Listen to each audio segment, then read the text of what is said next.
அஸ்ஸலாமு அலைக்கும். அன்பார்ந்த அனைத்து உறவுகளுக்கும் இனிய இரவு வணக்கம். மீண்டும் சர்ஃபான் ஆல்வேஸ் வித் யூ சேனல் ஊடாக உங்களை சந்திப்பதில் மிக்க மகிழ்ச்சி. மீண்டும் மிக முக்கியமான பல தகவல்களோடு தான் வந்திருக்கேன். வீடியோவை கடைசி வரைக்கும் பாருங்கள். தெரியாத நண்பர்களுக்கும் மறக்காமல் ஷேர் பண்ணுங்கள். வீடியோ பிடிச்சிருந்தா ஒரு லைக் பண்ணுங்கள், சப்ஸ்கிரைப் பண்ணுங்கள். மறக்காமல் பெல் பட்டனையும் ஓல் செலக்ட் பண்ணுங்கள். அப்போ தான் நான் போடக்கூடிய ஒவ்வொரு தகவல்களும் உங்களுக்கு நோட்டிஃபிகேஷன் மூலம் கிடைக்கும். VPN பாவித்தால் சிறை செல்ல வேண்டி வரும். VPN பாவிப்பவர்களுடைய முக்கிய கவனத்திற்கு, ஓட்டுநர்களே, ஆர்டிகல் 1 புதிதாக அப்ளை ஆகிவிட்டது என்பதை மறந்துவிட வேண்டாம். மிக முக்கிய தகவல். நீங்களும் புதுசாக ஒரு ஃபோன் வாங்க போகிறீங்க அல்லது ஒரு செகண்ட் ஹேண்டில் ஃபோன் வாங்க போகிறீங்களா? யாராவது அவசரமாக உங்கள்கிட்ட ஒரு ஃபோனை கொண்டு வந்து விற்கிறதுக்காக வந்திருக்காங்களா? சார்ஜ் மட்டும்தான் இல்லை அப்படியா? ஒரு 10 தினாராவது கொடுங்க இந்த ஃபோனை வச்சுக்கிட்டு. அப்படி யாராவது வராங்களா? இந்த வீடியோ பாருங்கள். कहते हैं ना, लालच बुरी बला है। ये देखें, ये एक कस्टमर है जिसने लालच में आके 15 प्रो मैक्स खरीदा और इसमें अगर आप देखें तो सिर्फ अंदर लाइट जलती है ताकि वो जले और लोगों को लगे कि वो चार्ज हो रहा है। इसके अलावा ये पूरा डमी है, साइड से बॉटम से चार्जिंग जैक भी नहीं है। ठीक है, तो புரிஞ்சிச்சா? ஏதாவது நான் புரிய வைக்கிறேன். டம்மி ஃபோன் உங்களுக்கு தெரியும். டம்மி ஃபோன்னு ஒன்று இருக்குது. அதாவது டிஸ்பிளேக்கு கடைகளில் வச்சுருப்பாங்க ஒரிஜினல் மாதிரியே பக்காவான டூப்ளிகேட் ஃபோன். இந்த ஃபோனில் எல்லாமே பக்காவாக தெரியும். இப்போ பாருங்கள், இந்த நபர் சுவிட்ச் அழுத்தும் போது சார்ஜ் இல்லை அப்படின்ற மாதிரி காட்டும். இப்போ இந்த ஃபோனு என்ன பண்ணியிருக்காங்கன்னா, வெறும் அந்த டம்மி ஃபோனை எடுத்து அந்த டிஸ்பிளேயோட ஒரு சின்ன துண்டில் ஒரு டிஸ்பிளே செட்டப் பண்ணியிருக்காங்க. ஒரு லைட் சார்ஜர் லைனோட கனெக்ட் பண்ணி ஒரு லைட்டை கனெக்ட் பண்ணியிருக்காங்க.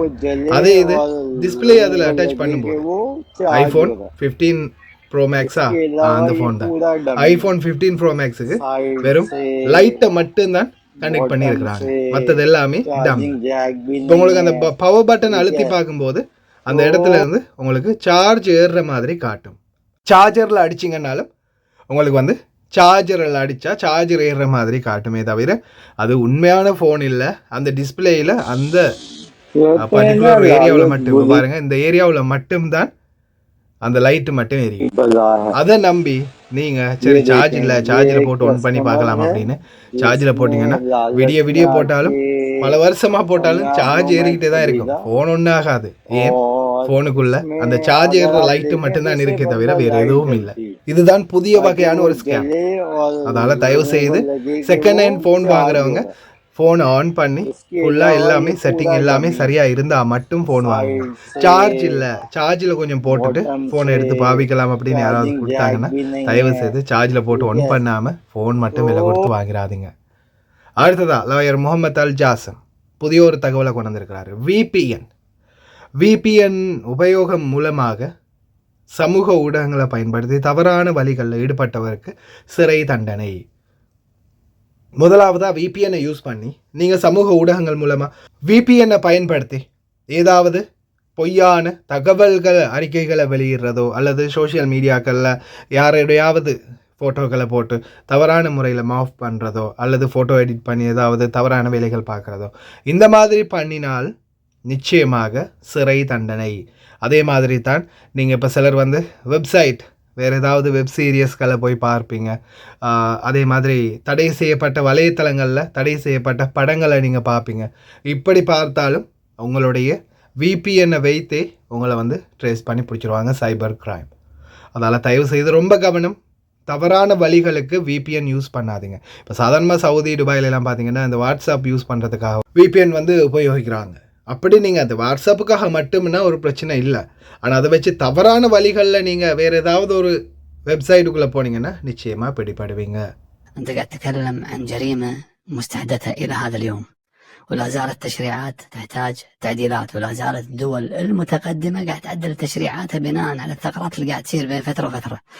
وجريمة عابر الحدود فيها تعاون دولي، ولا زالت المنظمات اللي تختص بالتعاون الدولي قاعد تجري اجتماعات ودورات بين الضباط وبين الجهات الأمنية أو الجهات الرقابية اللي مختصة في مكافحة هذا النوع من الجرائم.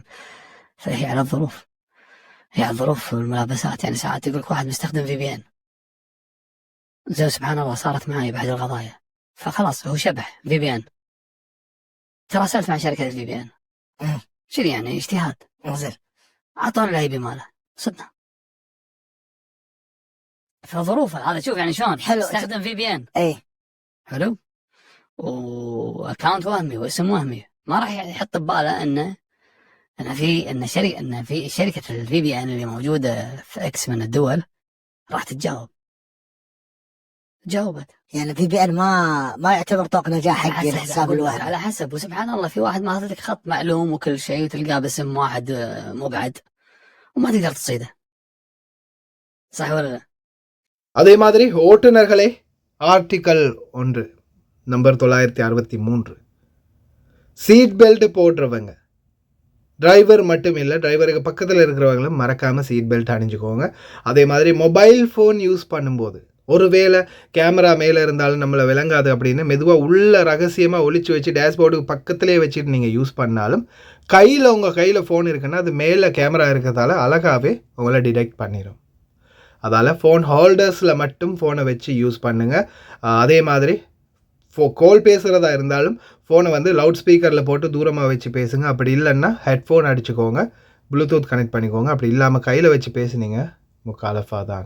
للقرار الوزاري رقم 963 لسنة 1993 والذي ينص بالمادة الأولى على قائدي السيارات والركاب في المقاعد الأمامية استخدام حزام الأمان أثناء سير السيارة، وعليه تم تحديث النظام والبدء بربط مخالفة عدم ربط حزام الأمان للسائق والراكب في المقاعد الأمامية من قبل كاميرات الرصد المروري التي تعمل بالذكاء الاصطناعي. ولسلامتكم احرص على تنبيه من معك في المركبة بربط حزام الأمان قبل الانطلاق. التزامكم بربط حزام الأمان يحميكم ويحمي من معكم. الإدارة العامة للمرور تتمنى سلام. அடுத்த ஒரு முக்கியமான தகவல், சமூக ஊடகங்களை பயன்படுத்தி யாருக்காவது அவதூறு இழைத்தால் குவைத்துடைய தண்டனை படி பார்த்தீங்கன்னா 5 வருடம் சிறை தண்டனையும் 10,000 தினார், அதாவது இலங்கையினுடைய மதிப்பில் கிட்டத்தட்ட 1 கோடி ரூபாய்க்கு கிட்டத்தட்ட வரும் அபராதம், சமூக ஊடகங்களை பயன்படுத்தி யாரையாவது அவதூறு இழைவித்தால். ஆனால் அதே போல் இலங்கையிலும் புதிய சட்டம் இருக்குது 2024. 5 வருட சிறை தண்டனை அல்லது 5 லட்சம் அபராதம் சமூக ஊடகங்களை பயன்படுத்தி யாராவது அவமதித்தாலோ அவதூறு இழைவித்தாலோ அல்லது பொய்யான தகவல்களை பகிர்ந்தாலோ ஃபேக் ஐடிகள் மூலம் ஒவ்வொருத்தரையும் அவமானப்படுத்தினாலோ அதற்கான தண்டனை தான் இந்த தண்டனை. இலங்கையிலும் வழக்கறிஞருடைய කதை இது. 2025 අවුරුද්දේ පළවෙනි වීඩියෝ එක මට කාලෙකින් වීඩියෝස් දාන්න හම්බුන්නේ නැහැ, ප්‍රශ්න ගොඩක් තිබිච්ච හින්දා. අද මම ඔයාලට පැහැදිලි කරලා දෙන්න හදන්නේ හරි සරල කාරණයක්, ඉතාම බරපතල ප්‍රතිපාක ලබා දෙන කාරණයක්. ඔයාලට කවුරු හරි කෙනෙක් Facebook එක හරහා වෙන්න පුළුවන්, වෙන සමාජ මාධ්‍ය ජාලාවකින් වෙන්න පුළුවන්, Tamanට විරුද්ධව බොරු ප්‍රචාරය කරනවා නම්, ඒ කරන ප්‍රචාරයෙන් හින්දා තමන් අවමානයට ලක් වෙනවා නම්, Tamanට නිඳා වෙනවා නම්, තමන් අප්‍රසන්නතාවයකට පත් වෙනවා නම්, එහෙම නැත්නම් Tamanට බියක් ඇති වෙනවා නම්, මෙන්න මේ වගේ දේවල් කරනවා නම් ඒ පුද්ගලයා කරන්නේ 2024 අවුරුද්දේ පෙබරවාරි මාසෙදී ලංකාවට අඳුන්වලා දුන්න ඉතාම ප්‍රබල නීතියක් උල්ලංඝනය කිරීමක්. මේ නීතිය ගොඩක් කට්ටිය දන්නේ නැහැ. මේ නීතියට තමයි අපි සරලව කියන්නේ මාර්ගගත ක්‍රමවල සුරක්ෂිත භාවය ආරක්ෂා කිරීම පිළිබඳ පනත. අපි මේකට කියනවා ඔන්ලයින් සේෆ්ටි ඇක්ට් එක කියලා. මේක 2024 තමයි අඳුනලා දුන්නේ. මේ පනතේ අංකෙත් එක්ක මම කියන්නේ ඔයාලට මේක ඩවුන්ලෝඩ් කරගන්න පුළුවන්. 2024 අංක 9 දරන මාර්ගගත ක්‍රමවල සුරක්ෂිත භාවය පිළිබඳ පනත. මේ පනතේ 20 වෙනි වගන්තිය අතිශය වැදගත්. 20 වෙනි වගන්තිය කියනවා හිරිහැර සිදු කිරීම සඳහා ප්‍රකාශ සංයෝජනය කිරීම බරපතල වරදක්. මේ යටතේ මහේතත් උසාවියේ ඒ අදාළ පුද්ගලයා වැරදිකාරයෙක් වුණොත් වසර 5ක් නොඉක්මන කාලයකට බන්ධනාගාරගත කරන්න පුළුවන්. රුපියල් ලක්ෂ 5ක් නොඉක්මන දඩයකට එයාව යටත් කරන්න පුළුවන්. අතිශය බරපතලයි. මෙතනදී කියනවා හිරිහැර කරනවා කියලා කියන්නේ මොකද්ද? තැති ගන්නවනවා නම්, පීඩාවටපත් කිරීම අරමුණෙන් කෙනෙකුගේ අභිමානය උල්ලංඝනය කරනවා නම්, ආමන සහගත විදිහට මේ පෝස්ට් සරහා ඒ දේවල් කරනවා නම්, නින්දා සහගත වරදකාරී පරිසරයක් නිර්මාණය කරනවා නම්, ඒ වගේ වැරදි ගොඩක් තියෙනවා. ඒක නිසා කවුරු හරි කෙනෙක් හිතනවා නම් Facebook එකේ බොරු ප්‍රොෆයිල් එකක් හදාගෙන, හොඳට මතක තියාගන්න මේ පනත කියනවා බොරු ව්‍යාජ ප්‍රොෆයිල් හදාගන්නත් බෑ. වෙන කෙනෙක් විදිහට පෙනී ඉන්න බෑ. අන්‍යයෙකුට පෙනී ඉන්න බෑ. ඒක වරදක්. අන්‍යයෙකුට පෙනී ඉඳලා වංචා කරන්න බෑ. ඒකත් වරදක්. මේ පනත ඊටාම ප්‍රබල පනතක්. ගොඩක් කට්ටිය හිතනවා මේවට නීති නැහැ කියලා. නීති තියෙනවා. ඒක නිසා සෑහෙන්න පරිස්සම් වෙන්න වෙනවා. සමාජ මාධ්‍ය ජාලා අවභාවිතා කරන පුද්ගලයෝ සෑහෙන්න පරිස්සම් වෙන්න වෙනවා. මේ අනුව මේ අලුත් නීති අනුව දැන් වර්තමාන උසාවියේ නඩු පැවරීම සිද්ධ වෙනවා. මේ නඩු පෞද්ගලික ස්වභාවයෙන් පවරන්නත් පුළුවන්. ඒක නිසා කෙනෙක් හිතනවා නම් දැන් මේ අර මම කලින් කිව්ව කාරණාවට අදාළව තියෙන්නේ වන්දි විතරයි ගන්න පුළුවන් වගේ දේවල් තියෙනවා නම් එහෙම නෙවෙයි. මේ පනත ඉතාම ප්‍රබල පනතක්. ඒක නිසා Facebook භාවිතා කරනවා නම් හරියට භාවිතා කරන්න, සමාජ මාධ්‍ය ජාල හරි විදිහට භාවිතා කරන්න. තව කෙනෙකුට අපහසුතාවයකට පත් වෙන විදිහට භාවිතා කරන්න එපා.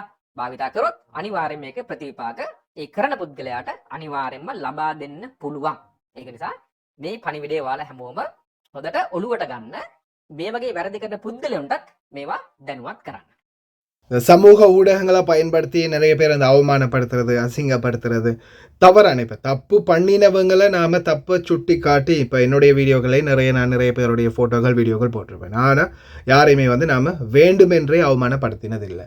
அவங்க செய்கிற தவறை சமூக ஊடகங்கள் மூலமாக அவங்க செய்த தவறை அவங்களுக்கு சுட்டி காட்டியிருக்குதே தவிர நம்ம யாரையுமே அவமானப்படுத்தலை, யாரையுமே கெட்ட வார்த்தைகளால் திட்டலை.